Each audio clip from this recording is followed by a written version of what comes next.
News 5 തുടങ്ങുന്നു. പ്രധാന വാർത്തകൾ.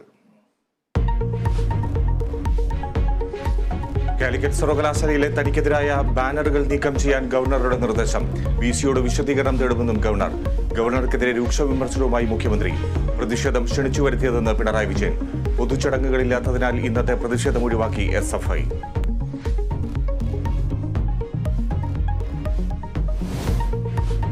വണ്ടിപ്പെരിയാർ പീഡനക്കേസിൽ പോലീസിനെതിരെ പ്രതിഷേധം തുടരുന്നു. മഹിളാ കോൺഗ്രസ് പോലീസ് ആസ്ഥാനത്തേക്ക് നടത്തിയ മാർച്ചിൽ സംഘർഷം. പോലീസ് ജലപീരങ്കി പ്രയോഗിച്ചു. വണ്ടിപ്പെരിയാർ പോലീസ് സ്റ്റേഷനിലേക്ക് യുവമോർച്ച നടത്തിയ മാർച്ചിലും സംഘർഷം. കേസിൽ CBI അന്വേഷണം ആവശ്യപ്പെട്ട് ഹൈക്കോടതിയെ സമീപിക്കുമെന്ന് കെ സുധാകരൻ.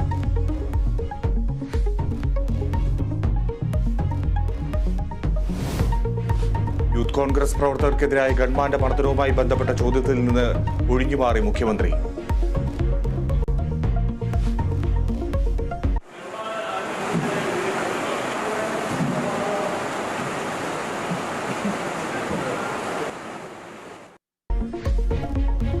പ്രവർത്തകരെ ഇനിയും മർദ്ദിച്ചാൽ ഗുരുതര പ്രത്യാഘാതമുണ്ടാകുമെന്ന് കെ സുധാകരൻ.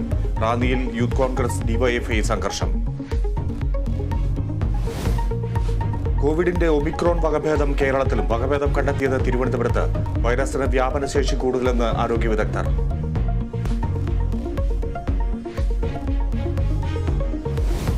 പാർലമെന്റിലെ സുരക്ഷാ വീഴ്ച അതീവ ഗുരുതരമെന്ന് പ്രധാനമന്ത്രി. ആഴത്തിലുള്ള അന്വേഷണം ആവശ്യമെന്നും നരേന്ദ്രമോദി. അതിക്രമത്തിൽ പാസ് നൽകിയ BJP MPയെ ചോദ്യം ചെയ്യും. നശിപ്പിച്ച ഫോണുകൾ അവശേഷം പോലീസ് കണ്ടെത്തി.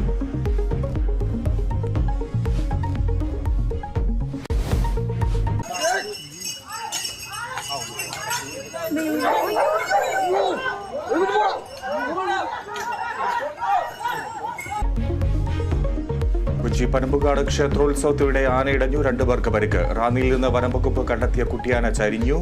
വയനാട് കല്ലൂർക്കുന്നിൽ പശുവിനെ കൊന്നത് വാഗേരിയിലെ നരഭോജി കടുവയെന്ന് സ്ഥിരീകരണം.